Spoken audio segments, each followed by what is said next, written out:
for a Monday morning. Samantha Maiden is here from news.com.au and Senator Maria Kovacic from Sydney. Very good morning to both of you. Good morning. I'm excited that you're back. Thank you. I'm excited that I'm back as well, Sam Maiden.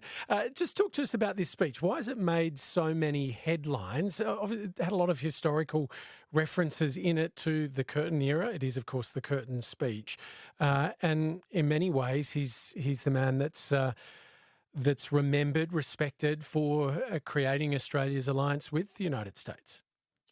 Yeah, look, I think part of the problem with speeches like this is that I suppose that they're being aimed at more than one audience. And because I think that there was an element of opaqueness that you often get in that sort of diplomatic speak, people have kind of jumped on various things and basically suggested that, that they're trying to draw a line between us and the United States, and the relationship, they argue, is already a little bit wonky, playing into all those arguments about the Prime Minister finding it tricky to actually have a sit down with Donald Trump. But, in the speech, he basically talks about this idea that, for example, John Curtin resisted sending Australian troops to Burma, that this could have ended in this catastrophe, and making the point that even though he was, making it very clear that that relationship with the United States was very important, that we also need to sort of have our own, sovereign position. The problem is, what the hell does that mean,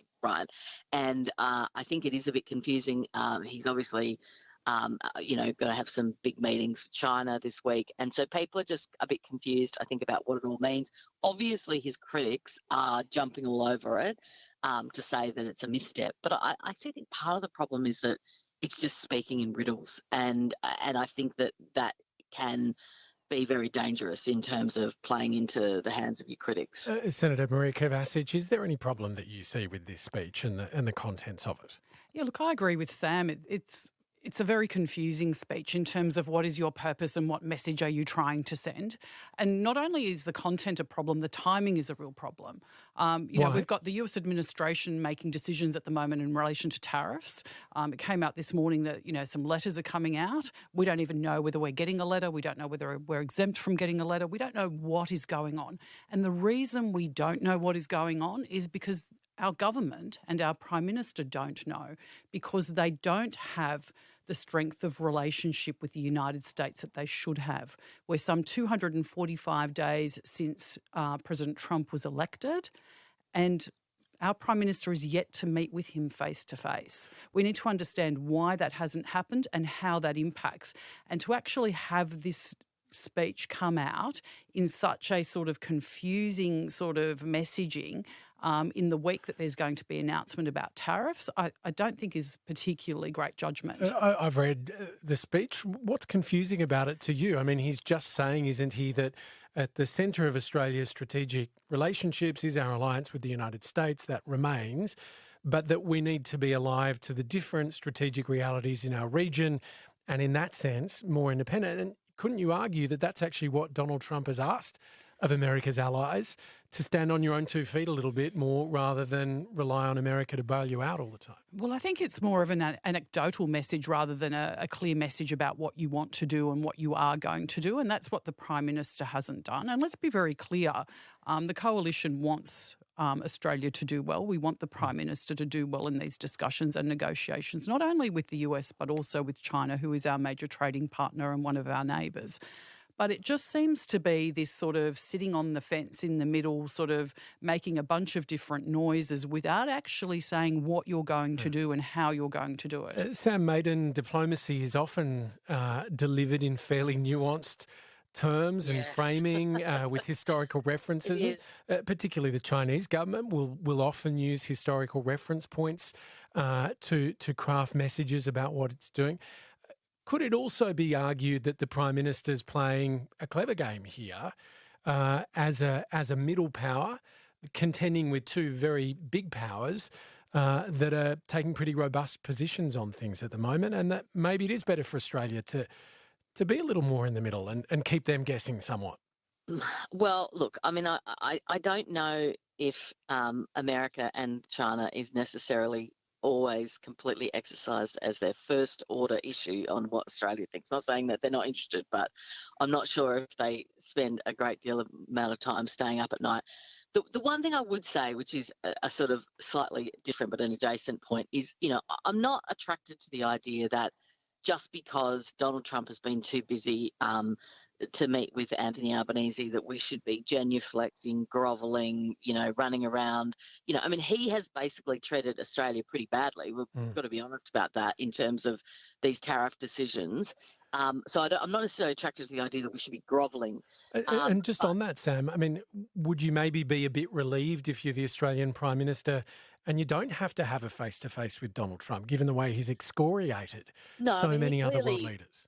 He clearly wants one, and he's clearly trying to get one. I mean, he was at one point talking about darting off to NATO, but then if he had, probably would have ended up in an unfortunate discussion about Australia's defence spending and whether or not it was anywhere near the defence spending that the Europeans are looking at, which it's not.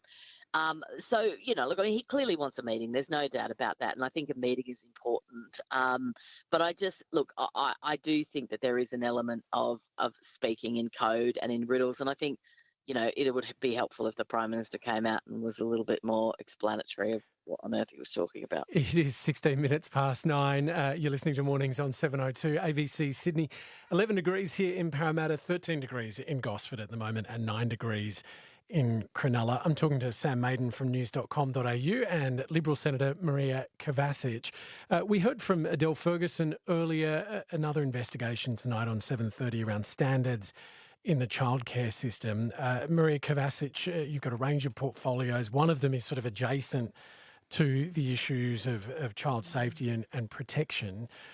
What do you think could be done given, as Adele was articulating, there is this huge demand for more childcare workers and not enough in the system, but then the flip side is you get reduced standards and sped up training times? Yeah. The first comment I'll make is, the allegations of what came out last week are horrific, and we'll work with the government in any way needed in order to, increase and strengthen protections in that space. I think we need to have a broader look at what childcare looks like. It's currently centralised around childcare centres. Do we look at different options in relation to, home-based care in terms of nannies with more, families with more children? Do we register childcare workers and enable them to come into the home? Do we look at the options of grandparents and how they can offer appropriate care within the framework of that system? So I think we need to have a broader discussion around how we can make this work better. The reality is, in the current environment, both parents need to work, and we have to find a way to ensure that the childcare system that is available to families is actually something that is fit for purpose and provides the right care for those families' needs. And can I ask your position on the role of men in childcare centres? Obviously, there's been a lot of calls. We've been hearing it on the text line. Adele Ferguson's view is that's not the right answer. What's your position? Look, I think that we need to have a look at the problems here rather than pointing in one direction. I understand why people have made that particular call. We also have to recognise there are some great early educators who are male and who do an outstanding job. What has happened here is alleged to have happened are a terrible series of events. But we can't just point to that being the solution. We have to look at the current frameworks, how the sector has been let down in relation to those safety frameworks, and what we need to do to strengthen those very, very quickly. And as I noted at the outset, we're ready to work with the government on that. Our leader, Susan Lee, has written to the Prime Minister as well as publicly stating that we will do whatever we need to do to readily and robustly strengthen anything that does require to be changed, but obviously based on, proper briefing and information in that regard. Sam Maiden, Adele Ferguson was pointing to a broader issue here, which is that there is a plan to deliver more access to childcare in Australia, and yet there are these clear workforce issues, and her story tonight is making a clear link between the availability of workers in the sector and the standards, and then the issues that we're seeing flow on from that. So how does the Commonwealth Government deal with that? Well, I think that I've thought about these issues quite a lot. I mean, I've got three children. They're way beyond childcare years now, but I've had kids in childcare, and look, I think that there's there's sort of problems that you can deal with like immediately, and then there's deeper problems. I think that the workforce issue has been around for a really long time, and it is a significant problem. We've tried to sort of pay people more, but I think sometimes it's still around the margins. There's questions over, for profit versus not for profit. I'm not particularly attracted. The idea of nannies gets thrown up a lot. The reality is that I think that it's always going to be more supportive in a lot of cases to have people and childcare centres where they can take a break, they can hand over to someone else, and all of those things. And there's certainly a lot more supervision. I think once you put childcare completely into the home, there are lots of amazing in-here home care providers. But I mean, I think that would potentially provide less oversight rather than more. But I mean, one of the things that I have wondered about, and I'm obviously better minds than me have decided this is a good idea, but I have had a little bit of worry about the fact that they're going to ban record devices in childcare centres. If it works, like it stops people from looking at their phone or whatever, like fine. But one of the things I have, and this is like a really grim observation, but a large number of people who've been convicted of child sex offences, whether it's in childcare centres in a few discrete cases or elsewhere, particularly with younger children that can't really give evidence in an effective way in court, is through those videos. And so, yeah, it worries me a bit because it's a horrible thing to think about, but without some of those videos being made by people that are abusing children, there would have never been convictions. And so I just wonder about that a little bit. That is a terribly grim thing to think about. Do you have a position on cameras in childcare centres, Maria? Yeah, I think it's such a challenging one, and the points Sam make are quite valid. And I think our shared priority is child safety, and how we actually achieve that is really important.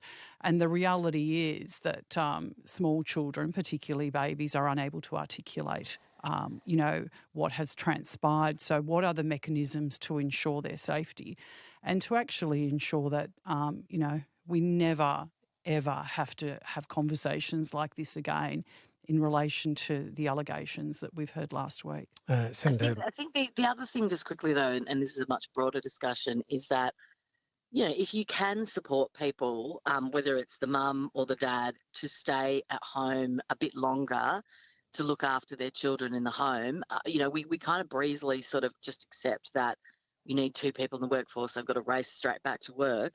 But if there are ways to support people or extended family in helping with kids and getting them to childcare a little bit later, when they're 2 or 3, I think that is something else to examine about, whether there would be radical solutions such as talking to the banks about maybe letting people take a bit of a cut price mortgage for a couple of years. There must be alternatives to the way that we do it right now. Sam Maiden, Senator Maria Kovacic, thank you very much. Thank you. Thank you. 1300 222.